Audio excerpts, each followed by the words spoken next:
So welcome. We're here to talk about LinkedIn and maximizing the power of connection. I did try to do my research to figure out where you all are in the LinkedIn journey, and I wasn't really able to get much of your background, so bear with us. This will be a very basic, quick presentation. We only have 20 minutes to spend through LinkedIn, so hopefully you'll find some benefit in it. We are going to look at creating a profile, staying informed, and getting ahead and engaging with your network. This LinkedIn is your #1 marketing tool that you will use throughout your career journey. This is how you will create and sell your professional presence. As you can see, basically the entire world is on LinkedIn, 675 million users now. 95% of the recruiters on LinkedIn are using it regularly. That they're looking at LinkedIn to recruit for positions that they have open. 30 million companies, 90,000 colleges and universities. So this is the place to be. If you're not familiar with LinkedIn, it's time to jump on board.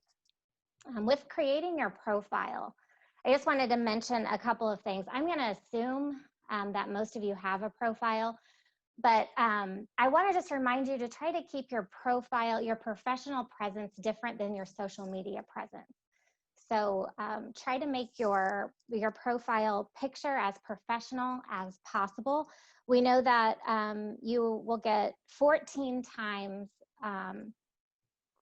the search. You'll get 14 times more people viewing you with a professional headshot. So I did find out that LinkedIn will allow you to just take a picture from your phone now, from the LinkedIn app, if you don't have a photo already, and you can upload it into your LinkedIn profile from your phone. So that's a nice feature that I think might be fairly new. So if you don't have a professional picture, just throw your suit on and stand in front of some glass with lighting, and our phones take really good pictures now. So go ahead and get that picture uploaded as soon as you can. Lori, can I throw one thing in? Please. Make sure that you keep your photo updated. I know some of our students change a great deal from their freshman year till their senior year.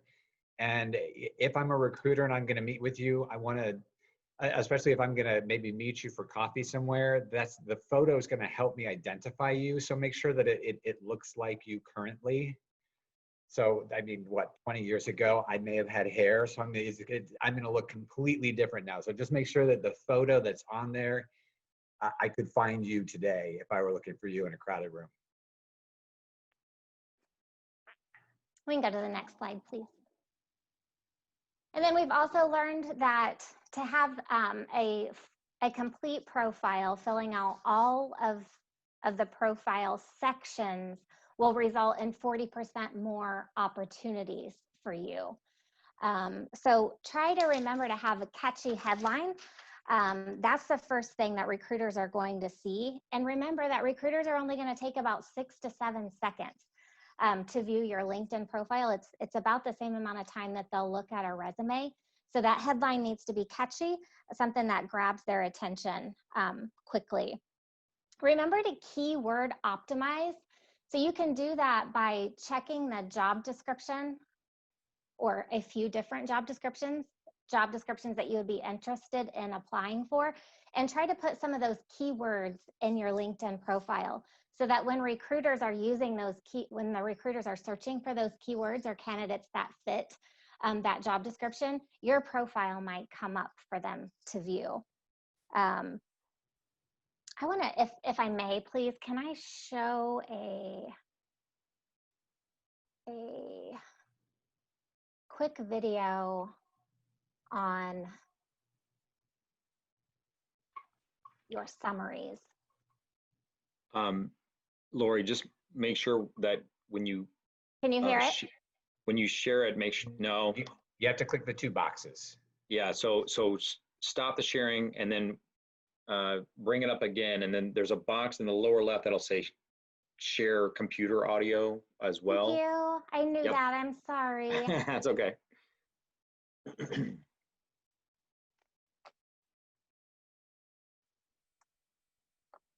Your summary is an extremely important part of your LinkedIn profile, and it's a section that you should put a lot of time and thought into. I want to start out by saying that I've seen thousands of student profiles on LinkedIn, and I'm amazed at the number of students who choose not to include a profile summary. I think this is a big mistake.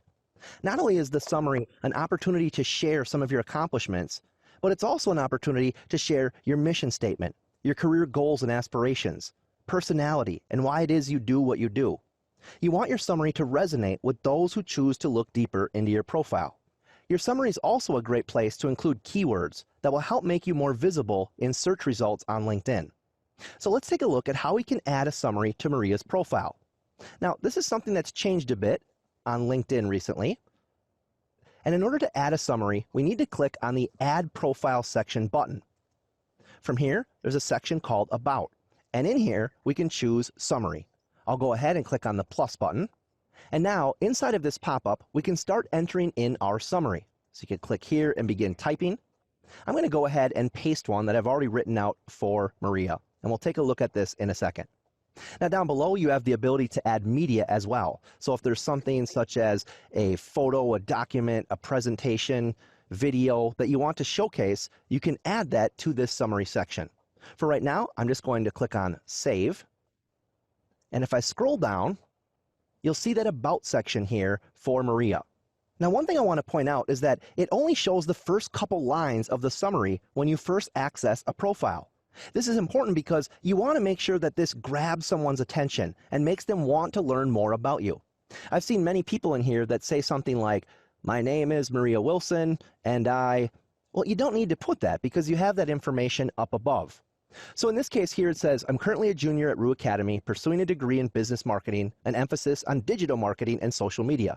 Over the past semester, I've had experience as an intern at Red Tech 30. Now, if someone's interested in learning more about Maria, they can click on See More. And when Thank you. I just wanted to give you some more, just another perspective on how important the summary is. I see all the time when I'm reviewing LinkedIn for my students that it becomes, they move through it so quickly that they skip over the summary, and it can be really important for recruiters. It just gives them more information about you and another opportunity to make yourself stand out. So when you think about your favorite YouTubers or any influencer that you're watching, they all have a brand of their own. And that's what you're going for with LinkedIn. You're trying to make yourself stand out from all of the other candidates that are out on LinkedIn. So what is it about you? What are your main skills or attributes that stand out that will make a recruiter reach out to you and private message you? Can I throw something in, Lori? Yes, please, and we can move to the next slide after that. Okay. I would just, when you think about that About section, if you need to connect the dots, so if you've had a lot of very different experiences, that About section can help you connect the dots. This is my journey. This is where I've been. This is what I've learned. And this is where I'm headed. So that employers can tell right away.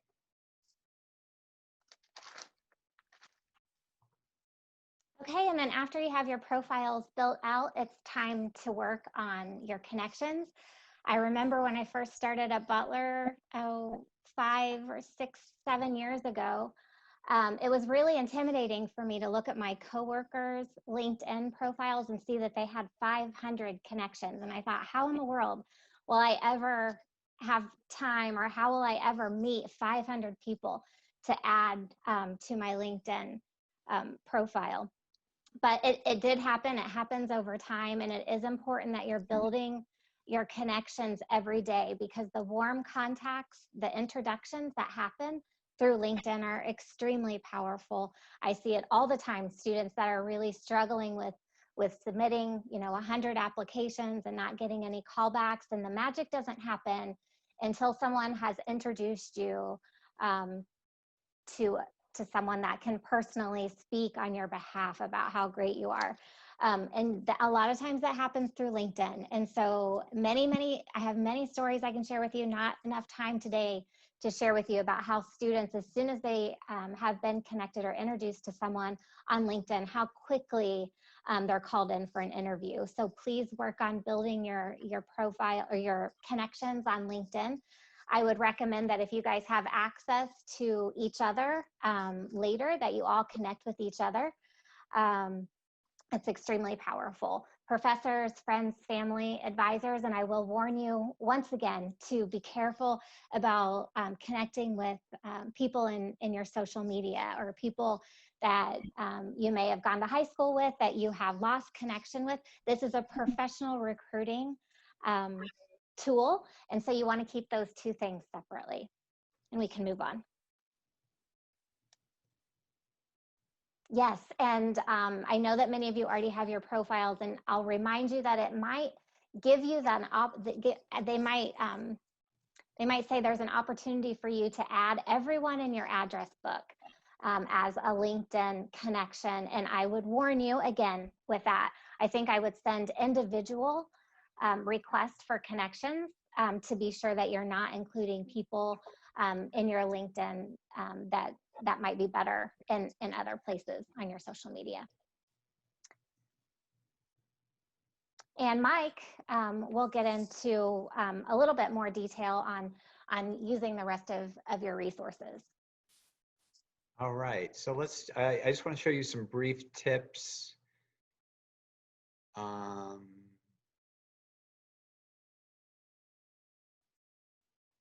me see where my page went.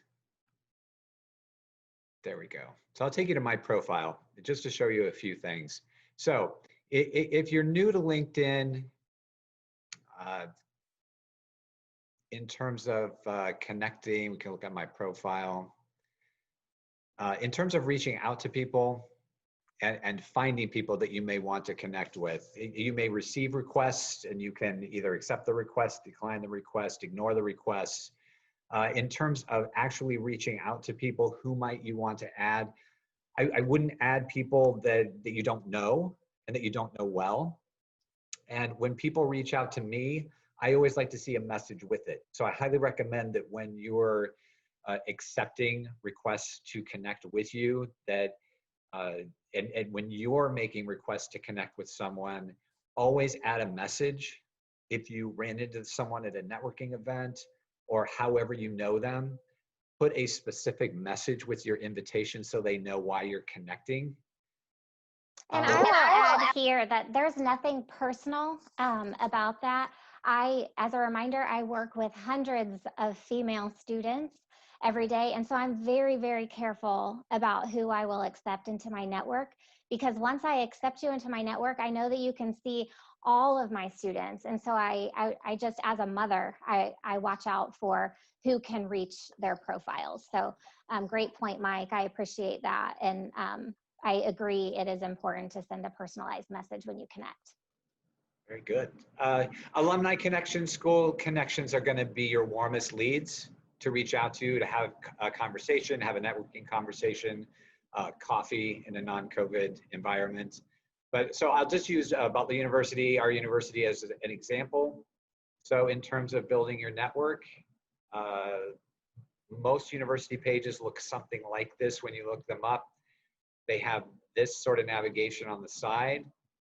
You can click on alumni, and then you can select years. You can do a deeper dive, but here we'll just use everyone, and then you can look at, let's say I'm looking for alums that are at Roche, and everyone who's associated with Roche then appears down here, and I can look at their profiles, see if they're people that I may want to reach out to for a connection. So this is one way. Don't overlook this as a really important resource for you, especially while you're in school. This is a perfect resource for warm leads and warm connections. Mike? Yes. I just want to add something real quick. Many of you were on the previous call with Jake, and he was talking about, utilizing alumni directories and such. To me, this LinkedIn feature is probably one of the best alumni directories you can find. and you can just access it on your own. So I just wanted to make that quick point. And it's free. You don't need to upgrade to the paid LinkedIn Right. to access it. So it is Exactly. it's a wonderful tool. So assume now so I'm going to move on from this, and let's say that I want to connect to people. So if I'm, and let me use this as an example. So James Danko, president of our university, second degree connection. So I could connect with him, but you see here, there's a lock. I can't directly message him. I can message him if I hit a paywall here. So if I'm a first degree connection, I could send him an email or a message through LinkedIn directly. But second degree connection or greater distance from me, there's a paywall and you have to pay a monthly premium to be able to direct message. So to get around this and actually to make a better connection would be to take a look at who we have in common and then get introduced. And I do this for students all the time. They will see in my connection someone who they would like to be introduced to, a recruiter that they would like to connect with that they're not directly connected with, and I will do an introduction. There are a number of ways to do that, but the way that I find to be most efficient for me is to go to messaging and then select both names, both the student's name that I'm first degree connected with and the recruiter that I'm first degree connected with. Select them both, put them in one message, and I've got a cut and paste that I put in there, and I adjust. I basically say, personalize it to both parties, but then say, I thought you guys would benefit from a connection, and I'll let you both take it from here. I'm out. And then they're aware of each other and they can connect together. So that is a way to build your network and to be introduced. To build on this point, let's say that I'm not directly connected to President Danko. This is if you want to get, I love free. So there are ways around this paywall barrier. So if you're doing your research for an organization and that I would like to reach out and directly message someone, and I look in their profile, I'll look for organizations that they're in, and I'll use myself as an example. So I'll go back to my profile if I was going to try to connect to myself.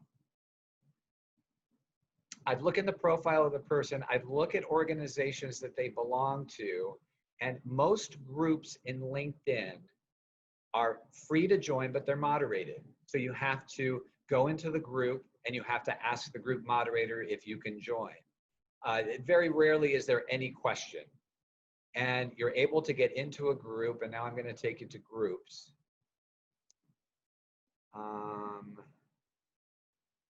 So let's assume that President Danko was a member of MBTI certified practitioners, which I am. So I go in, I join that group.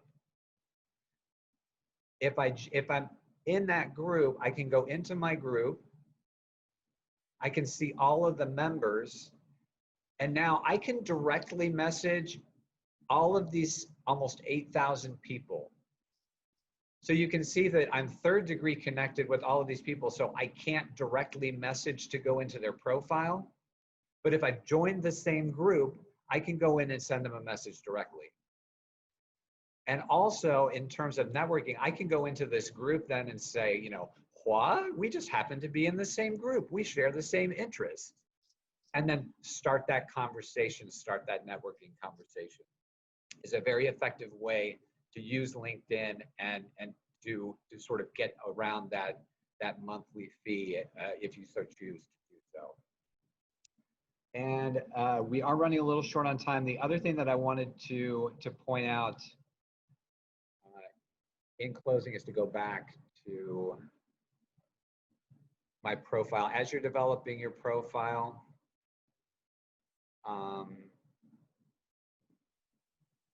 see, mine's got an about section, What I would do, and you can put multimedia on here. I highly recommend doing that, especially when you're first starting out. And then, especially in your college career, as you're doing internships, Get recommendations now in writing and get them on LinkedIn. How you do this is you go into the person's profile that you worked with, and then you either can make a recommendation or you can request a recommendation.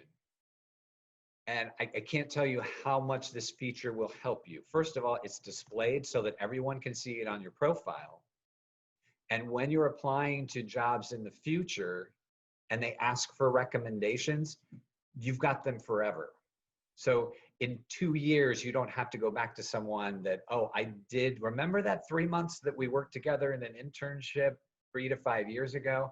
I'd like you to write a recommendation for me. And do you remember the project we worked on? Get it written out and just preserved for forever on LinkedIn while it's happening. You will thank yourself later.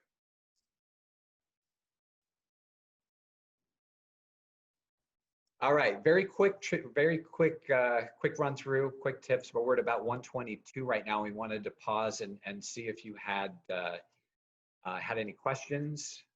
Yeah, if there are any questions, feel free to either type them in the chat window or take yourself off of mute and go ahead and ask. We just have a few minutes, so not too many, but any questions at all? Yeah, slightly off topic. You mentioned you were an MBTI practitioner. Yes. That stuff's actually really fascinating to me. So I was actually wondering a bit about how it fits in with the whole, does it have any relevance or does it fit in with the whole LinkedIn networking stuff? In terms of, well, I mean, there's a great group. There's a great group of practitioners. So in terms of like bouncing ideas back and forth, in terms of applicability to what we do in career development, and I mean, it's not to take the conversation too far afield, but as sort of personality assessment, the strong interest inventory is more directly, it's a career inventory. MBTI is more how you work and your personality preferences. So I mean, there's just a lot of correlation on one side for the MBTI. It's a fascinating discussion. So those groups are really great for that.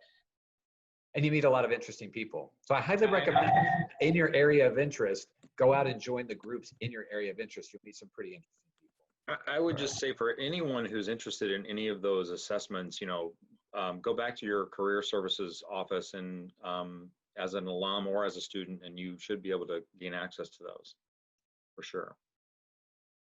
Did that answer your question? Yeah, absolutely. There's some groups and then meeting up with career services and seeing if they have any connections to assessments. Sure. Sounds good. Mike and Lori, there's some questions in the chat box. One is, how important is the skills section of LinkedIn? And then I'll just go ahead and add this one. What information would you say is most important to include in one's summary on LinkedIn? Is there a desired length to aim for? Well, I think in terms of the skills section, at least when they first started the skills section, that was more for students. It was geared towards students who didn't have a lot of content to put in yet. I mean, the students don't have a lot of work history yet. The things that come to mind for me for skills are, if you can speak another language, don't forget to put that in there. And then also any of the IT skills as well. So, I just read the most important skill. I wish I could get back to that now. I know we're out of time. The most important skill that they're looking for right now on LinkedIn is a computer science skill. So any of those computer science skills, if you have those should be on there too. And I'm sorry if I interrupted you, Mike. Oh, no, that's fine. I think that it's, at least in terms of when it was introduced, when the skills section was introduced, though, it was geared toward very early career students to demonstrate skill and to be able to back it up with people who could testify for that skill. Whereas the longer you're in a career, your experiences are more of a testimony. The skills become less, the skills themselves don't become less important, but just how they're displayed. People tend to look more at how those skills have been specifically manifested in your career. And for those of you with summary questions, I put the link in the chat box for the entire summary video that I showed earlier, and it goes into much more detail. It's 4 minutes, almost 5 minutes long, and I only played 2 minutes. So it should be pretty helpful for those that are trying to complete the summary. And I would recommend testing your summary out on people. So does it grab their attention? Ask a few people. Write it up, put it out there, and ask people, you know, what the impression is. But again, in your summary, you want to show very succinctly what you've done and how those pieces come together and how you connect the dots for this is logically the next step where I'm headed. So if I'm in dog grooming and then I'm going to go into molecular biology, somewhere you need to connect the dots. And the summary helps you concisely connect the dots so that when I read it at the end, I go, oh, well, that's a compelling argument. I see where you're headed and I'd love to talk to you. Did that answer the question? I always want to make sure that I'm whoever asked it. It was typed in the chat, so yeah. Go ahead. In the summary, is it best to talk in first person, saying like, I did this, instead of like, because I've just copied and pasted my bio from my website, which is all in third person. So Yeah, the advice is to speak in first person. great. Thank you. Good question. I have to look at mine really quick. I don't know if I'm in first person or third. So we, unfortunately, I think we're going to need to go ahead and wrap it up. Mike and Lori, thank you so much. Is there, if anyone does have any follow-up questions, is there a way to reach you or? On LinkedIn. Yeah, just send me, hey, reach out for a connection and we can message. Thanks for having us.